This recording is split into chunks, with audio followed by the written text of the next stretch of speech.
नमस्कार साथियों, मैं विकास जैनित एकेडमी में आपका स्वागत करता हूं। आप लोग वीडियो लगातार देख रहे हैं। अब तो लगातार वीडियो आपको मिल रही हैं। मैं दिन पे दिन प्रतिदिन आपके लिए वीडियो बना रहा हूं और मेहनत कर रहा हूं। आप भी मेरे साथ हल्की सी मेहनत करें और आगे बढ़े, जिससे कि आप सफल हो सके, क्योंकि सफलता मेहनत से हासिल होती है, बेकारी से नहीं। तो मैंने आप लोगों को कल जो पढ़ाया था, आपको हिंदू शाही वंश और गुजरात के चालुक्य एवं सोलंकी वंश मैंने आपको पढ़ा दिए थे। ठीक है, तो आप लोगों की समझ आ रहा है, कोई दिक्कत तो नहीं है। तो आप कमेंट नहीं कर रहे हैं आजकल, आप कमेंट करते रहे, जिससे कि पता चलते रहे कि आप एक्टिव हैं और वीडियो देख रहे हैं। तो हम टाइम ना गवाते हुए प्रारंभ करते हैं। आज का हमारा चैप्टर होगा वातापी के चालुक्य वंश। आज का हमारा चैप्टर है बादामी व वातापी के चालुक्य वंश। एक अच्छा चैप्टर है और यहाँ से एक बढ़िया प्रश्न आपको देखने के लिए मिल जाते हैं। ठीक है, इनके संस्थापक से, राजधानी से, मंदिर से आपको प्रश्न देखने के लिए मिलेंगे। ठीक है, बादामी व वातापी के जो चालुक्य थे वह मूलतः कर्नाटक क्षेत्र के थे। कहाँ के थे? कर्नाटक क्षेत्र के थे। ठीक है, ये पहला प्रश्न ये बनता है कि बादामी के चालुक्यों का मूलतः स्थान क्या था? तो बादामी के चालुक्य का मूलतः स्थान कर्नाटक था। ठीक है, इस वंश का जो संस्थापक था, इस वंश का संस्थापक पुलकेशियन प्रथम था। पुलकेशियन प्रथम थे। ठीक है, यानी कि बादामी के चालुक्य के जो संस्थापक थे वह पुलकेशियन प्रथम थे, जिनका शासनकाल 533 से 543 ईस्वी तक रहा। यानी शासनकाल कब से कब तक रहा? तो 533 से 545 ईस्वी तक रहा। पुलकेशियन का अर्थ महान सिंह था। यानी कि पुलकेशियन का जो अर्थ था वह महान सिंह था। ठीक है, इन्होंने अपनी राजधानी, पुलकेशियन ने अपनी राजधानी अग्येर को बनाया। अग्येर बनाया। ठीक है, पुलकेशियन की उपाधि, पुलकेशियन, अगले प्रश्न यानी कि उपाधि की बात करेंगे। देखिए, अब राजाओं की, जैसे मैंने आपको गुप्त काल से पढ़ा रहा हूं, तो गुप्त काल से जितने भी राजा हैं तो आप खास तौर पर उनकी ध्यान देनी है कि आपको राजधानी और उपाधि इन राजाओं की नहीं भूलनी है, क्योंकि उपाधि और राजधानी प्रश्नों में सबसे ज्यादा पूछी जाती है। ठीक है, इनकी जो उपाधि थी वह रण विक्रम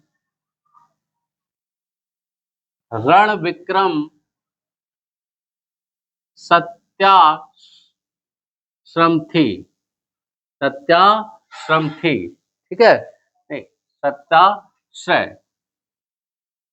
ठीक है, उपाधि की बात करेंगे तो क्या हो जाएगी? रण विक्रम सत्राश्रय इसकी उपाधि हो जाएगी। ठीक है, अगले राजा हैं कीर्तिवर्मन।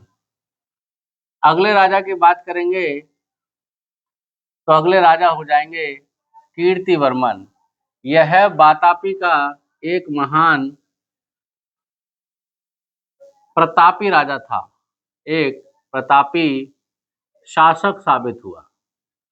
ठीक है, जिसका शासनकाल 543 से 547 ईस्वी तक रहा। 543 ईस्वी से 547 ईस्वी तक रहा। इनकी उपाधि की बात करेंगे तो कीर्तिवर्मन की जो उपाधि थी वह रण पराक्रम थी। रण पराक्रम थी। ठीक है, यहाँ प्रश्न देख लेते हैं कि जैसे पुलकेशियन प्रथम की जो उपाधि थी वह रण विक्रम 1700 थी। कीर्तिवर्मन की देखेंगे उपाधि तो रण पराक्रम थी। उनकी विक्रम थी, इनकी पराक्रम थी। उनकी विक्रम थी और इनकी पराक्रम थी। ठीक है, अगले राजा देखेंगे पुलकेशिन द्वितीय। तो पुलकेशिन द्वितीय हल्के से बड़े हैं, मैं इधर ले लेता हूं। अगले राजा हैं पुलकेशिन द्वितीय। पुलकेशिन द्वितीय का जो शासनकाल रहा वो 609 ईस्वी से 642 ईस्वी तक रहा। 642 ईस्वी तक रहा। पुलकेशिन द्वितीय का जो शासनकाल था वह 609 ईस्वी से 642 ईस्वी तक रहा। यह वातापी का महान शासक था। यह वातापी का एक महान शासक था, महान शासक था। ठीक है, इसके द्वारा कई युद्ध हुए, यानी राज्य विस्तार के लिए पुलकेशिन ने कई सारे युद्ध किए। ठीक है, जिसमें हर्षवर्धन का भी नाम आता है कि हर्षवर्धन का युद्ध चालुक्य वंशीय शासक पुलकेशिन द्वितीय के साथ 618 ईस्वी में 618 ईस्वी में नर्मदा नदी के तट पर हुआ। नर्मदा नदी के तट पर हुआ। किसने? नर्मदा नदी के तट पर हुआ। और हर्षवर्धन को क्या किया इन्होंने? पराजित किया। हर्षवर्धन को क्या किया इन्होंने? पराजित किया। ठीक है, तो एक क्रॉस क्वेश्चन ये मिला कि पुलकेशिन द्वितीय के द्वारा हर्षवर्धन का युद्ध कब हुआ? तो 618 ईस्वी में हुआ। किस नदी के तट पर हुआ? तो आपके नर्मदा नदी के तट पर हुआ। ठीक है, इस युद्ध का जो उल्लेख है, तो मैंने आपको पिछले चैप्टर में जब हर्षवर्धन पढ़ाए थे तब भी बताया था कि इस युद्ध का उल्लेख एहोल प्रशस्ति से प्राप्त होता है। एहोल प्रशस्ति से प्राप्त होता है। तो एहोल प्रशस्ति किसके द्वारा लिखित अभिलेख है? तो यह रवि कीर्ति के द्वारा लिखित अभिलेख। इसके द्वारा? रवि कीर्ति के द्वारा लिखित अभिलेख है। ठीक है, रवि कीर्ति कौन थे? तो पुलकेशिन द्वितीय के दरबारी कवि थे। ठीक है, रवि कीर्ति कौन थे? तो पुलकेशिन द्वितीय के दरबारी कवि थे। ठीक है, अगला युद्ध देखते हैं। अगला युद्ध इनका पल्लव वंशीय राजा के साथ हुआ। पल्लव वंशीय राजा के साथ महेंद्र वर्मन को हराया। किसको हराया? महेंद्र वर्मन को हराया। ठीक है, अगला देख लेते हैं। अगला युद्ध जो हुआ, ठीक है, इनने क्या किए? दो युद्ध हुए। दो युद्ध ही इंपॉर्टेंट है। ठीक है, तो दो युद्ध पूछे जाते हैं। सबसे ज्यादा युद्ध पूछा जाता है वह हर्षवर्धन का पूछा जाता है। किसका पूछा जाता है? हर्षवर्धन का सबसे ज्यादा युद्ध पूछा जाता है कि पुलकेशिन द्वितीय तथा हर्षवर्धन का युद्ध किस नदी के तट पर हुआ? तो नर्मदा नदी के तट पर हुआ। ठीक है, और ये मैं आपको बता चुका हूँ। रवि कीर्ति क्या थे? इनके दरबारी कवि थे। इनके द्वारा एहोल प्रशस्ति की रचना की गई। ठीक है, इनके में इतना ही है। आगे चलते हैं। अगले राजा हैं विक्रमादित्य द्वितीय। अगले राजा हैं विक्रमादित्य द्वितीय। विक्रमादित्य द्वितीय का जो शासनकाल रहा वो 733 से 740 ईस्वी तक रहा। इनकी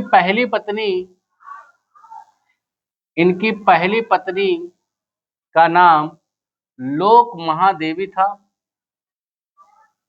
लोक महादेवी था। ठीक है, प्रश्न यदि आता है कि विक्रमादित्य द्वितीय की पत्नी का नाम क्या था? तो लोक महादेवी था। इनके द्वारा पट्टडकल में जो कर्नाटक में स्थित है विरूपाक्ष या लोकेश्वर मंदिर का निर्माण कराया। लोकेश्वर मंदिर का निर्माण कराया। मैं जैसे लिख रहा हूं, अगर आप वैसे भी लिख लेते हैं तो एक अच्छे नोट्स आपको मिल सकते हैं। अच्छे नोट्स यहाँ पर आपको मिल सकते हैं। ठीक है, आपको किसी किताब ढूंढने की आवश्यकता नहीं पड़ेगी। मैंने आपको बहुत सारी किताबों से ढूंढकर ही लिखा रहा हूँ। और अगर आप जितना पढ़ेंगे, देखिए जितना आप किताबों में घुसेंगे आपको उतना ही इंपॉर्टेंट लगेगा। ठीक है, तो आप वनडे एग्जाम की तैयारी कर रहे हैं तो वनडे एग्जाम के हिसाब से मैं आपको गुड सफिशिएंट नोट्स लिखवा रहा हूं। बस आपका एक काम रहेगा कि आप इन नोट्सों को लगातार लिखते रहें, क्योंकि लिखने से क्या होगा, लगातार आपको अभ्यास होगा और आपके जो परीक्षा में प्रश्न आएंगे वो आपको यहाँ से मिल सकते हैं। ठीक है, अगले लिखते हैं, इनकी दूसरी पत्नी, इनकी दूसरी जो पत्नी थी उनका नाम त्रिलोक्य, त्रिलोक्य महादेवी थी। दूसरी पत्नी कौन थी? तो त्रिलोक्य महादेवी थी। इन्होंने त्रिलोकेश्वर मंदिर का निर्माण कराया। त्रिलोकेश्वर मंदिर का निर्माण कराया। ये दोनों मंदिर आपको इंपोर्टेंट लग सकते हैं, इंपोर्टेंट है। ठीक है, इनको हम याद करेंगे कि विरूपाक्ष मंदिर कहाँ स्थित है? तो पट्टडकल कर्नाटक में स्थित है। कहाँ स्थित है? पट्टडकल कर्नाटक में स्थित है। ठीक है, तो पहली पत्नी लोक महादेवी, दूसरी पत्नी त्रिलोक्य महादेवी थी। इन दोनों पत्नियों ने क्या किया? मंदिरों का निर्माण कराया। इनके शासन काल में अरबों का भारत पर आक्रमण हुआ। इनके शासन काल में अरबों का भारत पर आक्रमण हुआ। ठीक है, ये प्रश्न इंपोर्टेंट हो सकता है कि इनके शासन काल में भारत पर आक्रमण हुआ। ठीक है, अगले राजा हैं, अगले राजा हैं, आप इसको उतार लीजिए फिर मैं रफ करता हूं। आगे देखते हैं, अगले राजा यहाँ पे विजयादित्य हो जाएंगे, जिनका शासनकाल 740 से 746 ईस्वी तक रहा। इनके द्वारा पट्टिकल में आपके शिव मंदिर का निर्माण कराया गया। किसका? शिव मंदिर का निर्माण कराया गया। और इस वंश के जो अंतिम राजा थे वो कीर्तिवर्मन द्वितीय थे। कौन थे? कीर्तिवर्मन द्वितीय थे। ठीक है, इस पॉइंट को देख लेते हैं कि अरबों का भारत पर आक्रमण हुआ। किस क्षेत्र में हुआ? तो यह दक्कन के क्षेत्र में हुआ। किस क्षेत्र में हुआ? दक्कन के क्षेत्र में हुआ। ठीक है, एक बार फिर हमसे इसको शुरू से एक बार रिकॉल कर लेते हैं, धीरे धीरे आराम आराम, कि बादामी व वातापी के चालुक्य मूलतः कहाँ के निवासी थे? तो कर्नाटक के थे। इस वंश के जो संस्थापक थे वह पुलकेशिन प्रथम थे, जिनका शासनकाल 533 से 543 ईस्वी तक रहा। इनका अर्थ, इनके नाम का अर्थ महान सिंह था। इन्होंने अपनी राजधानी अज्ञर को बनाया। इनकी उपाधि रण विक्रम सत्याश्रय थी। ठीक है, अगले राजा कीर्तिवर्मन थे। ये एक महान प्रतापी राजा थे, जिनका शासनकाल 543 से लेकर 547 तक रहा। ठीक है, उपाधि इनकी रण पराक्रम थी। उपाधि क्या थी इनकी? रण पराक्रम थी। अगले राजा पुलकेशिन द्वितीय थे, जो इस वंश में सबसे ज्यादा इंपोर्टेंसी रखते हैं। ठीक है, जिनका शासनकाल 609 से 642 ईस्वी तक रहा। यह एक प्रतापी राजा थे। ठीक है, वातापी के महान राजा या प्रतापी राजा थे। इनके द्वारा दो युद्ध हुए, जो हर्षवर्धन से हुआ। पहला युद्ध हर्षवर्धन से हुआ, अगला युद्ध इनका महेंद्र वर्मन से हुआ। हर्षवर्धन का युद्ध अधिकांशतः पूछा जाता है कि किस नदी के तट पर हुआ? तो नर्मदा नदी के तट पर हुआ। इस बात की जानकारी हमें कहाँ से मिलती है? तो पुलकेशिन द्वितीय के दरबार में रवि कीर्ति नामक एक कवि रहते थे, उनके द्वारा एहोल प्रशस्ति की रचना की गई। उस एहोल प्रशस्ति में इस युद्ध का वर्णन आता है। ठीक है, अगले राजा हैं विक्रमादित्य द्वितीय, जिनका शासनकाल 733 से 740 ईस्वी तक रहा। इनकी पहली पत्नी लोक महादेवी था, जिनने पट्टिकल में कर्नाटक विरूपाक्ष या लोकेश्वर मंदिर का निर्माण कराया। दूसरी पत्नी त्रिलोक्य महादेवी थी। इन्होंने त्रैलोकेश्वर मंदिर का निर्माण कराया। विक्रमादित्य द्वितीय के शासन काल में भारत पर अरबों का आक्रमण हुआ। अरबों का भारत पर आक्रमण हुआ। यह किस क्षेत्र में हुआ? तो दक्कन के क्षेत्र में हुआ। अगले राजा थे वो विजयादित्य थे, जिनका शासनकाल 740 से 746 रहा। इन्होंने पट्टिकल में क्या किया? एक विशाल शिव मंदिर का निर्माण कराया। इस वंश के जो अंतिम राजा थे वह कीर्तिवर्मन थे। ठीक है, आपको याद क्या करना है? इनके शासनकाल आपको याद करनी है। पुलकेशिन प्रथम, पुलकेशिन द्वितीय। कीर्तिवर्मन का शासन याद करना है। और दूसरा सबसे ज्यादा मैंने आपको हर्षवर्धन पढ़ाया था, वहां भी मैंने आपको बताया था कि हर्षवर्धन में आपको युद्ध याद करना है, इनके ऐहोल प्रशस्ति याद करना है, किसने रखा ये भी याद करना है। यहाँ आपको ये दोनों मंदिर आपको इंपोर्टेंट मिल जाएंगे, ये दोनों मंदिर आपको तैयार करने, आप स्क्रीनशॉट ले लीजिए। इसके बाद हम अगले राजवंश की ओर चलते हैं और वह राजवंश भी आपका इंपोर्टेंट है, ठीक है। अगला राजवंश है राष्ट्रकूट। अगली हम लोग हेडिंग डालेंगे राष्ट्रकूट वंश, ठीक है। देखिए आपकी एक हलचल और आपका एक कमेंट, आपका एक लाइक, आपका एक शेयर मुझे एक अच्छा प्रोत्साहन दे सकता है और एक अंदर से अच्छी सी फीलिंग्स आती है कि हाँ मुझे आप लोग देख रहे हैं और तैयारी मेरे द्वारा पढ़ाए गए नोट्सों से कर रहे हैं, ठीक है। आप कई किताबें पढ़ेंगे तब जाके आपको ये नोट्स मिलेंगे और बनाएंगे। आपको कुछ नहीं करना है, बस मेरी वीडियो देखनी है और आपको नोट्स बनाने हैं। कतई मेहनत नहीं करनी, केवल कितनी जरा सी मेहनत करनी है, यूट्यूब खोलना है, ज़ेनिथ एकेडमी KSJ आपको वहां पर लिखना है और सर्च करना है। उसके बाद में आपको मेरी वीडियोस मिलना प्लेलिस्ट में स्टार्ट हो जाएंगी। अब लगातार मैं वीडियो बना रहा हूँ, कोई गैप नहीं है, ठीक है। तो हम हेडिंग डालेंगे अगली राष्ट्रकूट वंश। राष्ट्रकूट वंश, ठीक है। कौन सा वंश है? राष्ट्रकूट वंश है। यह वातापी चालुक्य के सामंत थे। अभी जो पढ़ाया है वातापी चालुक्य के सामंत थे, यानी कि उनके अधीन कार्यरत थे। क्या थे? उनके अधीन कार्यरत थे। इनका मूलतः क्षेत्र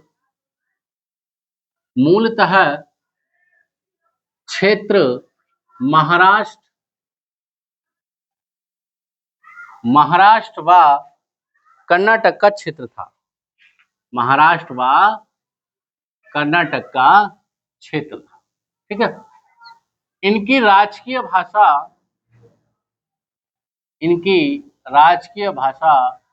कन्नड़ थी। इनकी राजकीय भाषा क्या थी? कन्नड़ थी, ठीक है। यहां से प्रश्न ये बन सकता है कि राष्ट्रकूटों की राजकीय भाषा क्या थी? कन्नड़ थी। क्या थी? कन्नड़ थी। ऐसे नहीं पूछेगा कि कन्नड़ किस राजवंश की राजकीय भाषा थी। तो दक्षिण भारत में अधिकांश राजवंशों की जो भाषा थी वह कन्नड़ थी, ठीक है। पर्टिकुलर अगर आपको ये पूछता है वंश देकर तो आपका क्या सही हो जाएगा? राष्ट्रकूट आपका वंश ठीक हो जाएगा, ठीक है। अब चलते हैं पहले राजा। तो पहली हेडिंग डालेंगे हम दंती दुर्ग। दंती दुर्ग, इनका जो शासनकाल रहा वो 752 ईस्वी से 756 ईस्वी तक रहा। कितना रहा? 752 से लेकर 756 ईस्वी तक इनका शासनकाल रहा, ठीक है। दंती दुर्ग इस वंश के संस्थापक के रूप में जाने जाते हैं। यानी कि इस वंश के क्या थे? दंती दुर्ग संस्थापक थे। इन्होंने अपनी राजधानी बात करेंगे तो मान्यखेत को इन्होंने अपनी राजधानी बनाया। तो मूलतः कर्नाटक से थे, तो सीधी सी बात है मान्यखेत कहाँ हो जाएगा आपका? गुलबर्गा कर्नाटक में स्थित है, ठीक है। अगली इनकी उपाधि, दंती दुर्ग की उपाधि की बात करते हैं तो दंती दुर्ग की जो उपाधि थी वह खड़वा लोक क्या थी? इनकी उपाधि थी। यह उपाधि इनको विक्रमादित्य द्वितीय के द्वारा दी गई। किसके द्वारा दी गई थी? तो विक्रमादित्य द्वितीय के द्वारा इनको उपाधि ये दी गई थी, ठीक है। यहां तक समझ आया? अगले राजा हो जाएंगे कृष्ण प्रथम, इंपोर्टेंट शासक हैं। अगले शासक हो जाएंगे कृष्ण प्रथम। कौन हो जाएंगे? कृष्ण प्रथम। इनका शासनकाल, ठीक है। अगले राजा कौन से हो जाएंगे? कृष्ण प्रथम एक साम्राज्यवादी शासक थे। कैसे थे? साम्राज्यवादी शासक थे। इनसे केवल सिंपल सा एक प्रश्न पूछा जाता है कि एलोरा का विशाल कैलाश मंदिर किसके द्वारा बनवाया गया? ठीक है, एलोरा का एलोरा का प्रसिद्ध कैलाश मंदिर, कैलाश मंदिर किसके द्वारा बनवाया गया? तो वह कृष्ण प्रथम के द्वारा बनवाया गया। ठीक है, इनकी उपाधि की बात करेंगे, कृष्ण प्रथम की उपाधि की बात करेंगे तो राजा धीराज, राजा धीराज परमेश्वर, परमेश्वर इनकी उपाधि हो जाएगी। ठीक है, कृष्ण प्रथम की अगर हम उपाधि की बात करते हैं तो कृष्ण प्रथम की जो उपाधि है वह क्या हो जाएगी? तो राजा धीराज परमेश्वर इनकी उपाधि हो जाएगी। ठीक है, इनके द्वारा एलोरा का कैलाश प्रसिद्ध मंदिर बनवाया गया। ठीक है, एलोरा का प्रसिद्ध कैलाश मंदिर कृष्ण प्रथम के द्वारा बनवाया गया। ये प्रश्न आपको प्रीवियस पेपरों में देखने के लिए मिल जाएगा। अगर ऐसे नहीं पूछेगा तो कैसे पूछेगा कि एलोरा का प्रसिद्ध कैलाश मंदिर किस वंश में निर्मित हुआ? किस वंश में निर्मित हुआ? तो कैलाश का प्रसिद्ध मंदिर किस वंश में निर्मित हुआ? तो राष्ट्रकूट वंश में ये क्या हुआ? निर्मित हुआ। ठीक है, इनके द्वारा जो वेंगी क्षेत्र था, यानी वेंगी राज्यों का जो क्षेत्र था वह अपने राज्य क्षेत्र में मिला लिया। वेंगी राज्य को अपने राज्य क्षेत्र में मिला लिया, अपने राज्य क्षेत्र में मिलाया। ठीक है, अपने राज्य क्षेत्र में मिलाया। ठीक है, अगले शासक की बात करते हैं तो अगले शासक हो जाएंगे अमोश वर्मा। अमोश वर्मा, जिनका शासनकाल 814 से 878 ईस्वी तक रहा।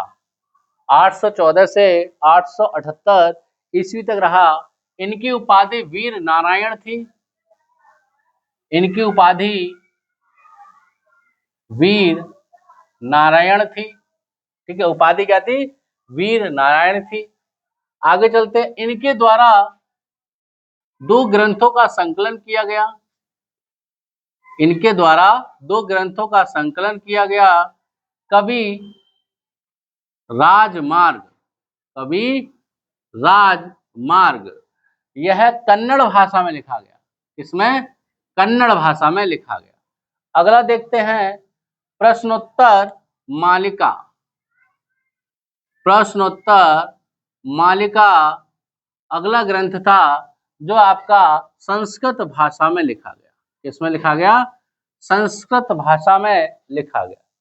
मालिका किसमें लिखा गया? संस्कृत भाषा में लिखा गया। ठीक है, इनके एक दरबारी कवि का प्रश्न हमेशा पूछा जाता है कि जिनसेन किसके दरबार में रहा करते थे? जिनसेन नामक दरबारी कवि अमोश वर्मा के दरबार में रहते थे, जिनके द्वारा आदि पुराण की रचना की गई। किसकी?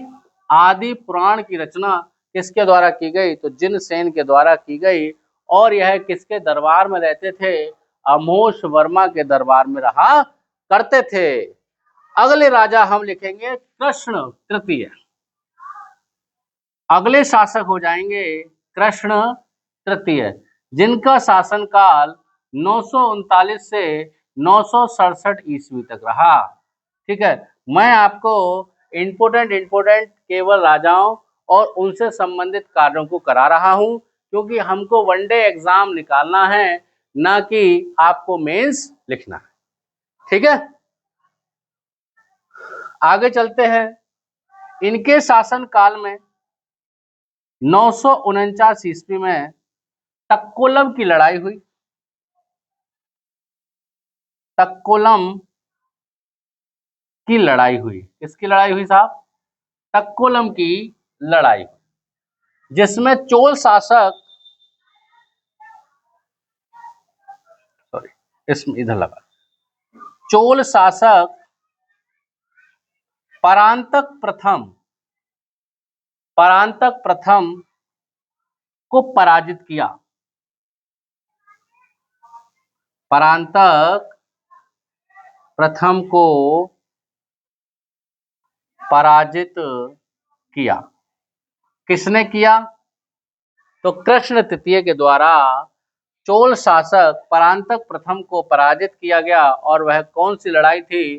तो तक्कोलम की लड़ाई थी। कब हुई थी? तो 949 ईस्वी में हुई थी। कब हुई थी? 949 ईस्वी में हुई थी। ठीक है। इनके द्वारा कांची तथा तंजौर को जीता गया। कांची तथा तंजौर को जीता, तंजौर को जीता और उसे अपने साम्राज्य में मिला लिया, उसे अपने साम्राज्य में मिला लिया। ठीक है। इस वंश के जो अंतिम शासक थे, इस वंश के जो अंतिम शासक थे वह कर्क द्वितीय थे। कौन थे? कर्क द्वितीय थे, जिन्होंने 972 से 974 तक शासनकाल किया। ठीक है। 974 से 972 से 974 तक शासनकाल किया। ठीक है। एक पॉइंट और हम देखेंगे कि एलोरा और ये भी राष्ट्रकूट वंश से संबंधित है, राष्ट्रकूट वंश से संबंधित है कि एलोरा तथा एलिफेंटा के गुफा युगीन मंदिरों का निर्माण, गुफा युगीन मंदिरों का निर्माण किस काल में हुआ? तो वह राष्ट्रकूट वंश में हुआ। किसमें हुआ? राष्ट्रकूट वंश में हुआ। ठीक है। एलोरा की गुफाओं की बात करेंगे तो 34 गुफाओं का वर्णन मिलता है। कितनी गुफाओं का? 34 गुफाओं का वर्णन मिलता है, जिसमें से पहली से लेकर 12 तक बौद्ध धर्म से संबंधित हैं। किससे? बौद्ध धर्म से संबंधित हैं। 13 से 29 तक देखेंगे तो यह हिंदू धर्म से संबंधित है और 30 से 34 तक देखेंगे तो यह जैन धर्म से संबंधित है। किससे हैं? जैन धर्म से संबंधित हैं। ये 34 गुफाओं का विवरण है, आप इसका स्क्रीनशॉट ले लीजिए। ठीक है। यहां तक समझ आए? इसको एक बार और रिकॉल कर लेते हैं, एक बार और समझ लेते हैं क्या है। अपनी ही वीडियो है, अपने ही सब नोट्स हैं और अपने ही सब विद्यार्थी हैं और मैं भी तो तुम्हारा ही हूँ। ठीक है। तो आगे देखते हैं राष्ट्रकूट वंश, एक बार फिर से समझते हैं कि राष्ट्रकूट वंश वातापी चालुक्य के क्या थे? सामंत थे।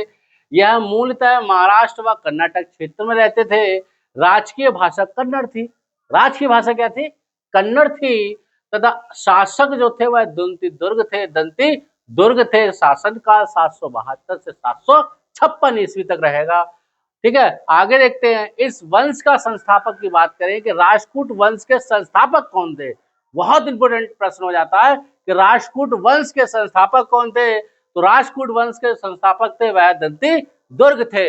इनकी राजधानी की बात करेंगे तो इनकी राजधानी मान्यखेत हो जाएगी। उपाधि की बात करेंगे तो खड़वाल लोक इनकी उपाधि हो जाएगी और ये उपाधि इन्हें विक्रमादित्य द्वितीय के द्वारा स्थापित की गई। अगले राजा देखेंगे तो कृष्ण प्रथम है, जो कि एक साम्राज्यवादी शासक था। इसके द्वारा एलोरा का प्रसिद्ध कैलाश मंदिर का निर्माण किया गया। ये प्रश्न बार बार पूछा जाता है कि कैलाश मंदिर का निर्माण किस वंश में हुआ? तो वह राष्ट्रकूट वंश में हुआ। उपाधि की बात करेंगे तो राजा धीराज परमेश्वर किसकी उपाधि थी? तो कृष्ण प्रथम की उपाधि थी।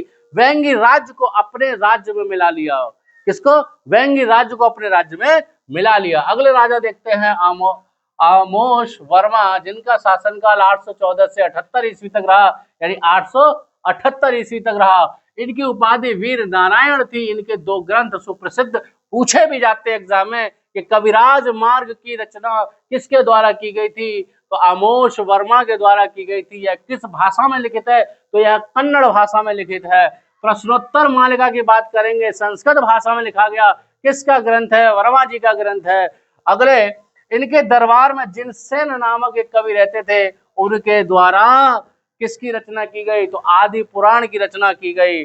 अगले राजा की बात करेंगे तो कृष्ण तृतीय हो जाएगा, जिनका शासनकाल 939 से 967 ईस्वी तक रहा।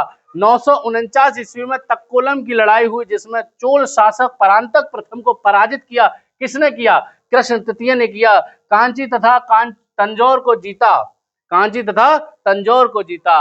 अंतिम राजा की बात करेंगे तो कर्क द्वितीय यहाँ पर इनके अंतिम राजा हो जाएंगे। किस वंश का? राष्ट्रकूट वंश का।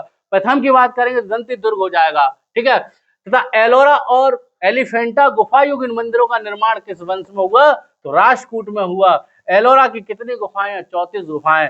1 से लेकर 12 तक बौद्ध धर्म से संबंधित हैं, 13 से लेकर 29 तक हिंदू धर्म से संबंधित है, 30 से 34 तक आपके जैन धर्म तक संबंधित है। ये आपको वीडियो कैसी लगी?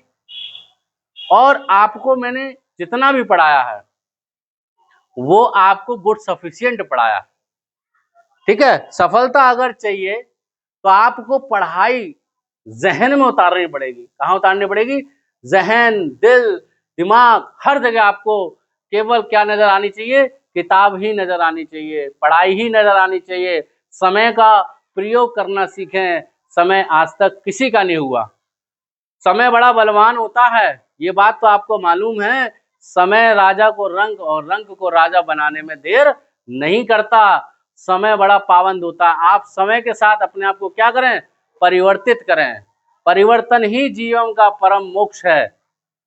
सफलता ऐसे नहीं मिलती, सफलता मेहनत करने से मिलती है। आप जितनी मेहनत करेंगे आपको सफलता उतनी जल्दी ही प्राप्त होगी। तो वीडियो को क्या करें? शेयर करें, लाइक करें और सब्सक्राइब करें। मेरी बातें आपको खराब तो नहीं लगती हैं? आज के लिए इतना ही। नमस्कार।